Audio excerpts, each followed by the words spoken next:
Good evening, and welcome to our continuing series, Explorations in Savitri. We are in Book 2, the Book of the Traveler of the Worlds, Canto 8, The World of Falsehood. And as always, we're joined by Alok Pandey.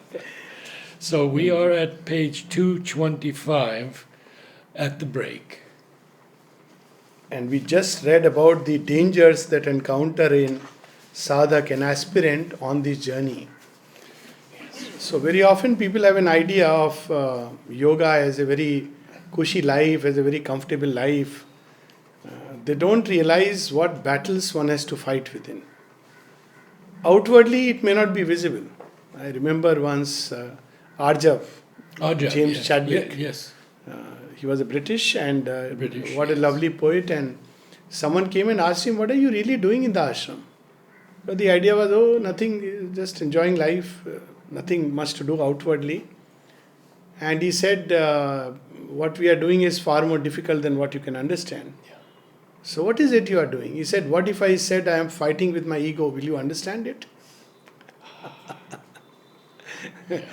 I am reminded of a famous saying of Bulle Shah where he says, you are fighting with the whole world, but you have not fought with your own nafs.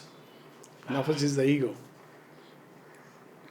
And that reminds me also a very nice couplet, Urdu couplet, where he says, of course we have to understand it's not about masjid and heaven obviously, but he says, I prefer to sit in your sanctuary rather than in the heavens, because in the heaven my ego is satisfied and flattered, but in your sanctuary it is you who are satisfied and happy. I forget it.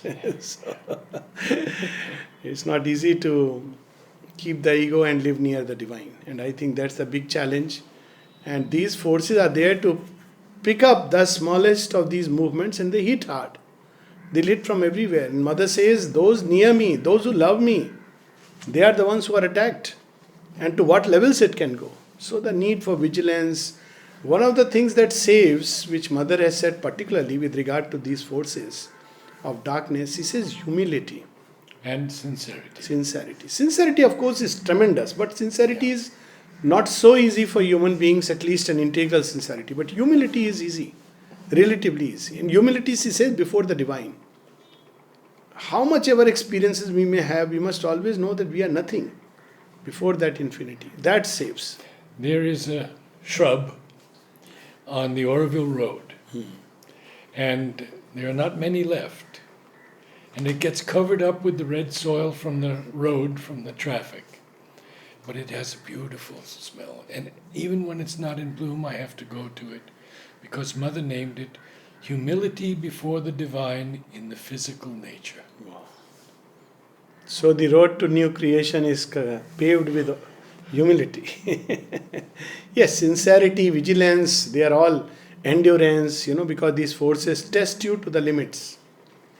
So here they come, and they are allowed by the Spirit. They are not, it's not that divine tests us, but they are allowed because they ultimately bring out something which would not have come out but for their action. It's not the preferred or desired way of evolution, and Aurobindo makes it very clearly. He says evolution should be through the sunlit path, joyous, beautiful, smiling, cheerful. But they are there because they bring out those parts in us which are still dark. For terrible agencies the Spirit allows. We can say that only the Spirit can allow, because it's omnipotent. Only Shiva can allow all the biggest Daityas and Asuras to come near, because he's mighty. And there are subtle and enormous powers that shield themselves with the covering ignorance. So they are very subtle in their action. They are not, it's easy to, she says it's very easy to safeguard yourself, to remain vigilant when there are big events. But very difficult when there are small little things. Somebody says something in a moment, unsuspecting moment, and it may trigger off a whole chain of reaction. So that's where they come very subtly. They can wear very nice masks, precious masks, even masks of, helping humanity, doing good, and all kinds of coverings they can wear. And so they are subtle in their action. Offspring of the gulfs, agents of the shadowy force, haters of light, intolerant of peace, aping to the thought the shining friend and guide, opposing in the heart the eternal will, they veil the occult, uplifting harmonist. So just what you said, the yes. aping the shining Aping. friend and guide. And how they do it, Mother has beautifully explained this. Said the divine voice within, and there is a whole prayer about that. Says it's so modest. It's like a whisper, it's gentle.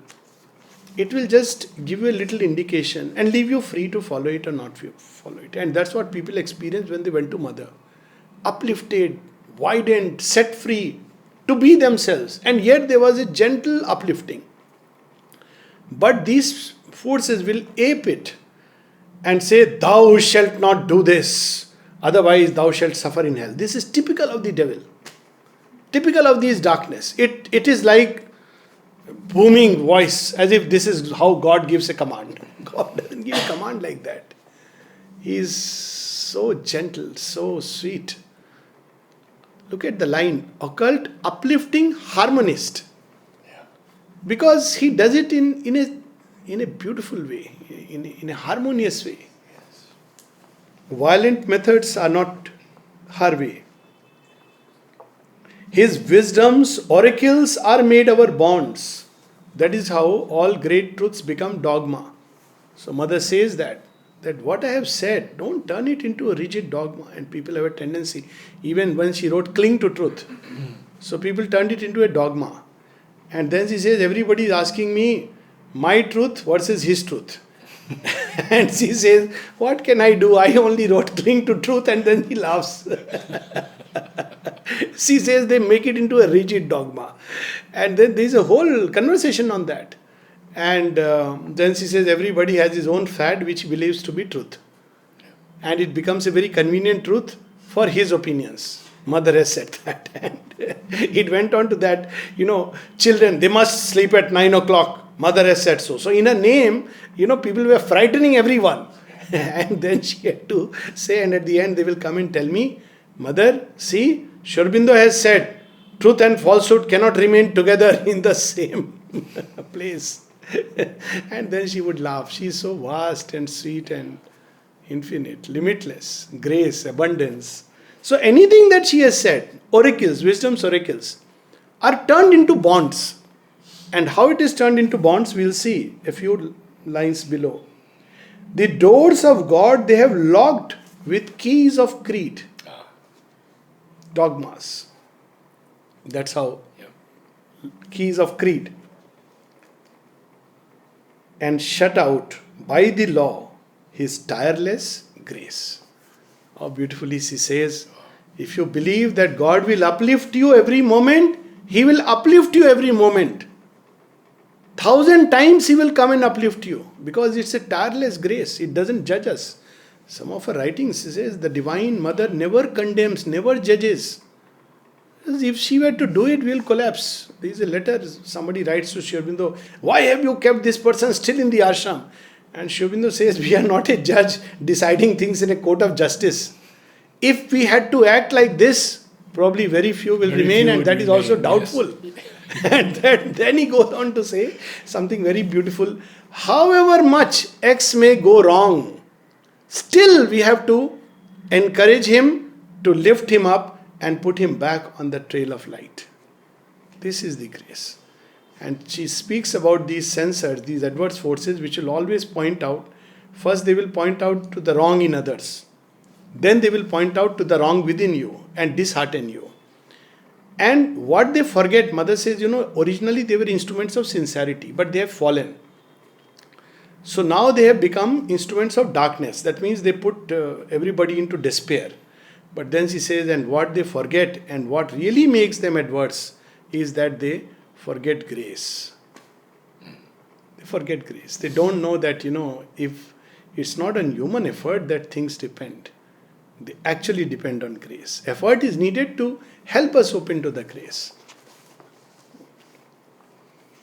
Along all nature's lines, they have set their posts and intercept the caravans of light. Wherever the gods act, they intervene.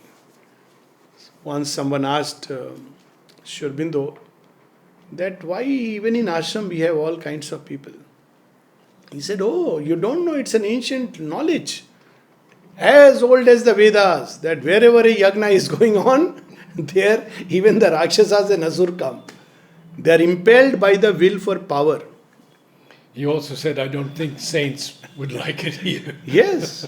So it's a, because they all come and the divine accept that, okay, give everybody a chance. Why not? It's the whole creation. Yes. And so many, once somebody asked Mother, why have you kept this person? He is saying all kinds of nonsense about the ashram, about this, about that. Then she laughed and said, it is good. Only then sincere people will come. So he is serving as a filter. Those who have to come will come. Yeah. Like Amal Kiran. Yeah. So, but Yes. there are others who will say, oh, is it like this? They don't have the inner sight to see and feel. So she says, it's okay. He's also doing a job. So, wherever the gods act, they intervene. So, they are always round the corner. All nature's posts. A yoke is laid upon the world's dim heart.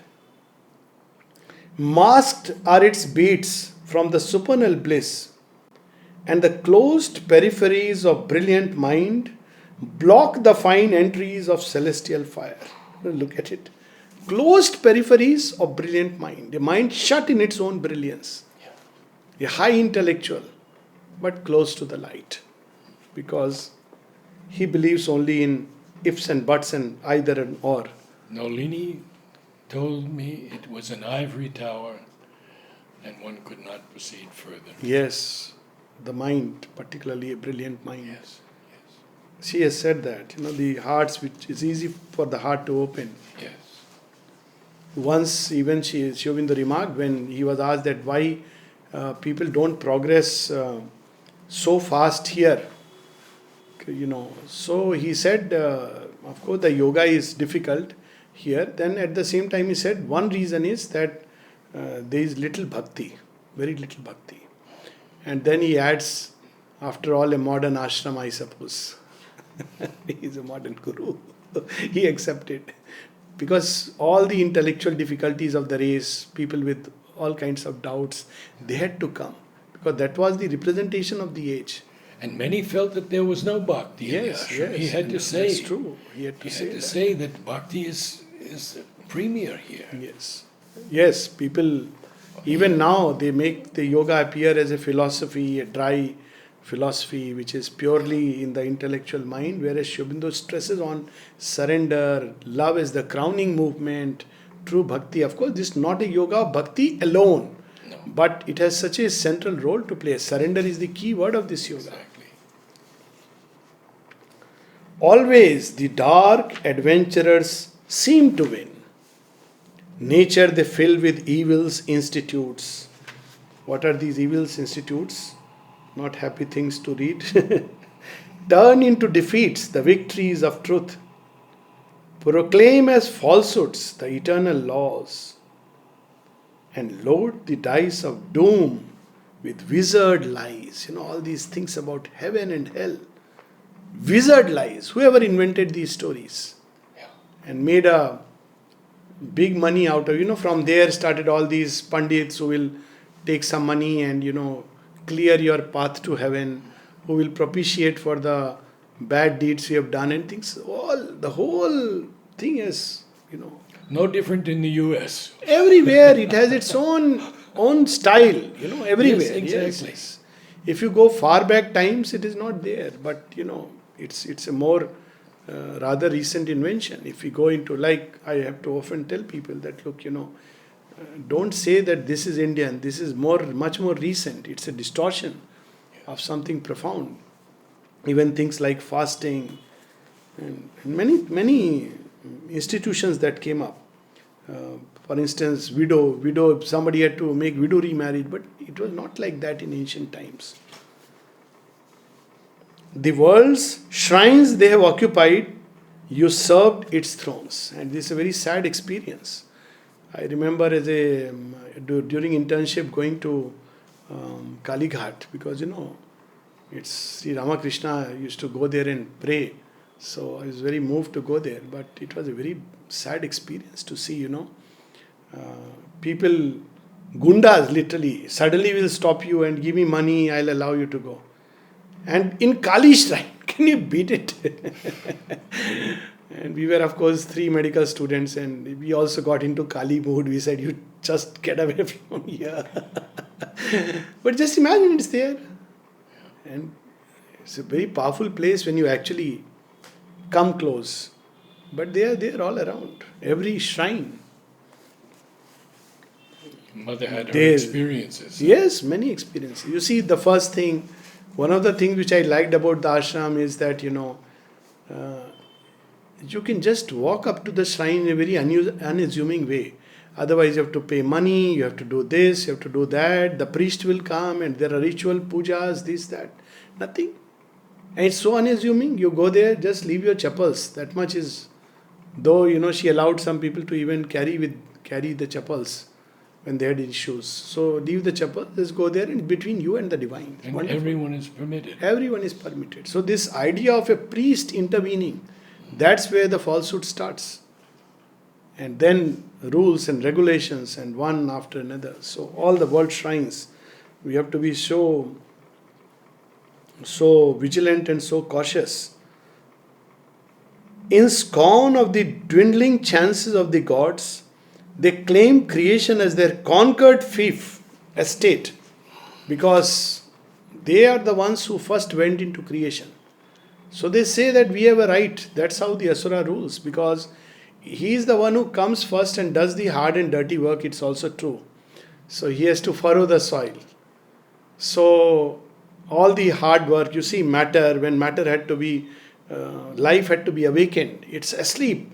So it won't respond to the touches of the gods. That's how one of the Upanishads describes that the Lord wanted to catch him by the spirit, he couldn't, then by the thought he couldn't, then by the life energy he couldn't. Then he goes in from the lower vital energy. When he catches matter, it gets caught. So it's a very symbolic thing that, it doesn't respond to anything higher. So ultimately something very dark, something very mischievous, that comes and shakes it, and then it begins to at least open up. So the Asuras came first in creation and dug it. But after that the gods come in. But they say it's our estate. And that's why the divine doesn't dislodge them by force. Because it's true that they have done a difficult task. They have furrowed the place, swallowed the poison. So they too have a stake.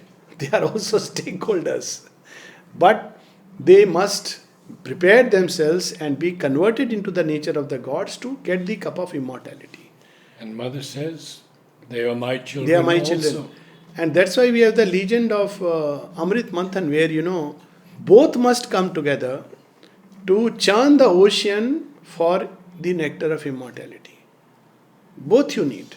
But the last test is the crucial one, where at the end, after you have done everything and the nectar comes out, you are still given a final choice. That's how the story is. I am not going into detail. But the last test is Vishnu assumes the form of Jagan Mohini. All that the world can give you, all the pleasure, riches, everything, embodied in the form of a feminine energy. And she goes around. The Asuras are now drawn only to all that the world can give. And the gods are eyeing on the nectar of immortality. Therefore, they deserve the prize. And Sri Aurobindo says this, that therefore the verdict of Vishnu stands. Asura must convert himself, then he becomes an adhikari for the. So, and Savitri says that all is too little that the world can give. Yes. At some point one has to understand it. They claim creation as their conquered fief and crown themselves the iron lords of time. They are the great dictators, adepts of the illusion and the mask. The artificers of nature's fall and pain have built their altars of triumphant night in the clay temple of terrestrial life. Yes. And all kinds of illusions they can create. Even the illusion of divinity, one of their last and the worst kind of illusion. And they can act in the mind. Once somebody asked Aurobindo about, yes, mother is there, but reality is that mother. And, this mother is fine, but she is just a symbol, something like that. And Aurobindo says, beware of an hostile Asuric Maya, brilliant Asuric Maya, that creates a division between this mother and that mother. How they can intervene, very subtle and looks very rational.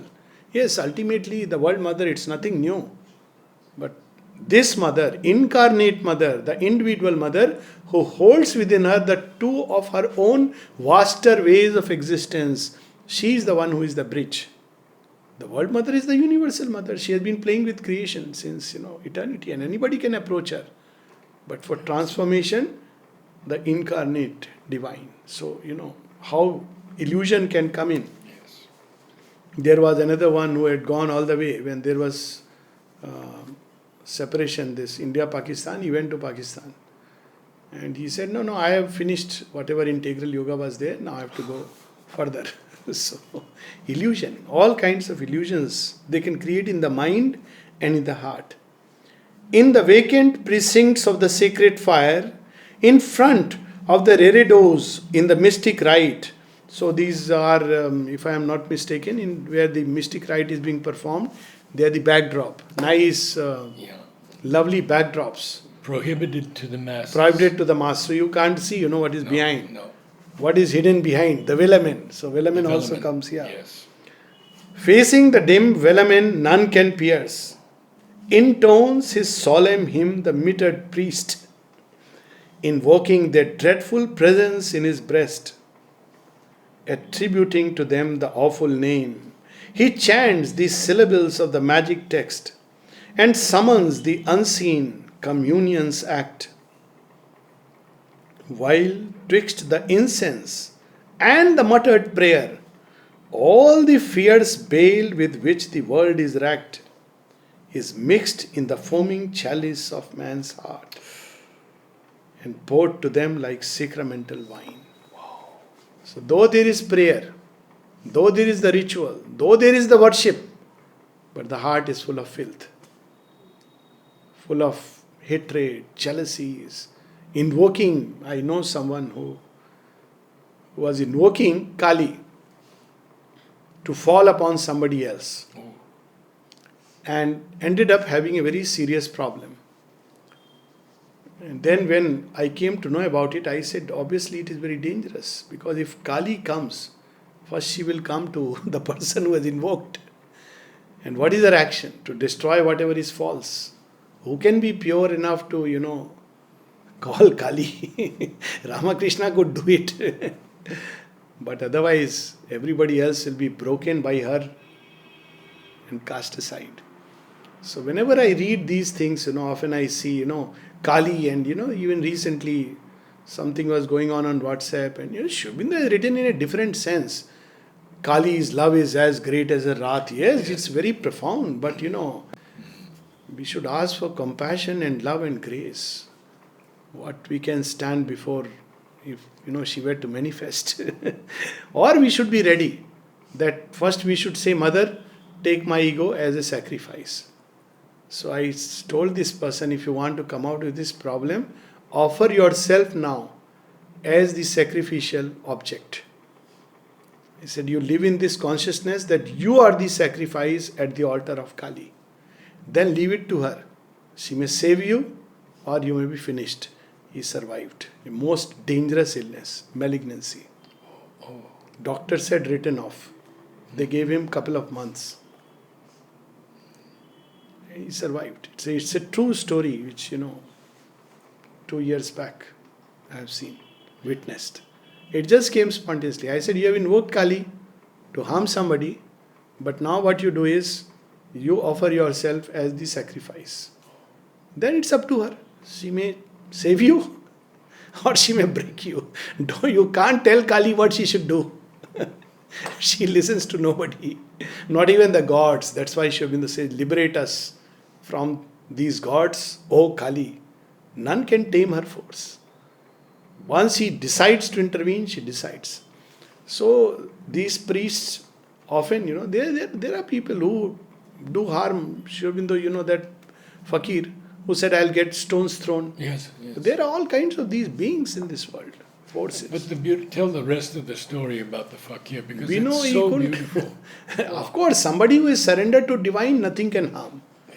And Sri Aurobindo is Sri Aurobindo. He said, I can't throw it within 25 meters or something, or feet or some area.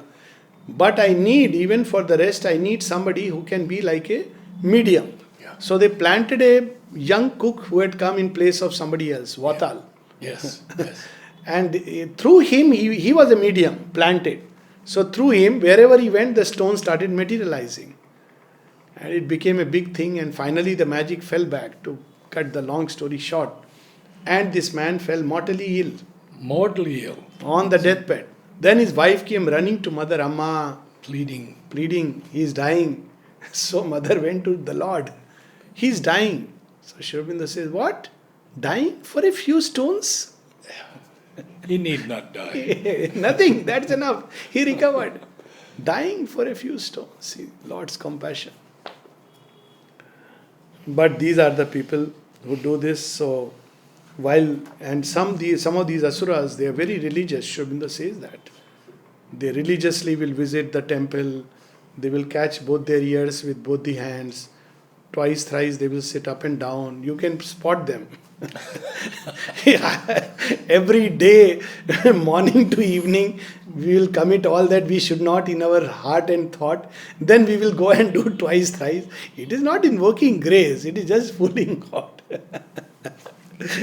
So, and religiously they will go. Assuming names divine, they guide and rule. So this is the other part, that the shrines, etc. Opponents of the highest, they have come out of their world of soulless thought and power to serve by enmity the cosmic scheme. Yet they serve. To serve, yes. They serve. They ultimately, you have to go through the net. If you are not ready, you will get caught in it. But if you pass through, okay, you are ready. You have passed through certain layers of challenges. So they serve by enmity. They prepare the soul, make it appear strong, sincere. Ultimately, are you ready? That's why they come and test. So they serve by enmity the cosmic scheme. Night is their refuge and strategic base against the sword of flame, the luminous eye. Bastion, they live in massive forts of gloom. One can feel it in their places. Forts of gloom. Calm and secure in sunless privacy. Look at it, the word calm. Something which belongs to the higher realm. They are calm. Why? Because they are in their comfort cocoon. Calm and secure in sunless privacy. No wandering ray of heaven can enter there. Armored, protected by the lethal masks, as in a studio of creative death, the giant sons of darkness sit and plan the drama of the earth, their tragic stage. So they sit in these forts of gloom, bastions, forts where they plan tragedies on earth, terrorizing people and destroying lives. This their pastimes. And now comes the lines we must remember. Next lines, yes. All who would raise the fallen world must come under the dangerous arches of their power. For even the radiant children of the gods to darken their privileges and dreadful right. This is something that I never keep tiring of saying. People particularly, they look at the ashram or sadhaks and they draw very quick conclusions. So I tell them that, when you lead this life, you understand what are the forces that can awaken and attack you. As long as you belong to the dark sphere, they don't care. You are leading a worldly life with your own little good and your little bad. But when you take to this great challenge of fighting your own ego, of uprooting desire from its bleeding roots, it's then they will spring up again and again and again like Rakt Beej. And ultimately it is only the Lord's grace which can uproot them. And you have to go on persevering, endure and persevere with faith and faith. Because this is the journey. That is how they attack. Because that's how they make us ready for the fullness of the divine. Otherwise, we'll be very happy within our little list of good and bad. That's normal life. So, And the last line. for even the radiant children of the gods to darken their privileges and dreadful right. And it's there in our scriptures. We see the Pandavas, they suffered so much. Rama suffered so much. Ravana, what is there? He died at the end. Died like a king. Duryodhana died like a prince. But they had to suffer one mistake of Yudhishthir and 13 years banishment. Because if you have to choose to be an instrument of the divine, then it has to be perfect perfection. And often this analogy used to come to my mind. People often come saying, I want to be an instrument of the divine. Says, oh, sure? Yes. Sure? Yes. Sure, 100% yes. So pick up the raw material. She puts it into the furnace. I say, oh my God, it's burning, but you asked for it. The iron must melt and prepare itself to become steel. How can you purify without this? If you want a comfortable life, then be an instrument of all these forces which are always ready to engulf. And yes, the last line, none can reach heaven who has not passed through hell. Of course, those who have gone through, they will not speak about it. It is so painful. So, because they eventually emerge out, they see the hand of grace, they see the wonder worker, and then they thank the grace that, all this happened in my life. But you have to go through it. It's the price, the tax of the night, the price for the great discovery, the price of pearls. He says, no price is enough. At the end also, when death is transformed in Savitri, at the end, when in place of death there is this Hiranyagarbha, the great being who was hidden behind the cape of death, what does Aurobindo say so beautifully? He says, all suffering was but an easy prize. Then you say, this was nothing if this is there. But during that phase, you only think of, so much pain, so much struggle. There are people who have gone away thinking life was very easy outside. Unfortunately, then they are neither here nor there. Once you enter, let it be a one-way process. Mother used to say, think 10 times before you enter this life. Yes. It's a great adventure. Once you enter, then go through it. Be prepared to go through everything because, it is demanding, it is exacting, it is thoroughgoing. Absolutely. And who does all this process? These fellows. None can reach heaven who has not passed through hell. But we should remember always that with our hands of love holding us, then even hell is heaven. I'll stop here.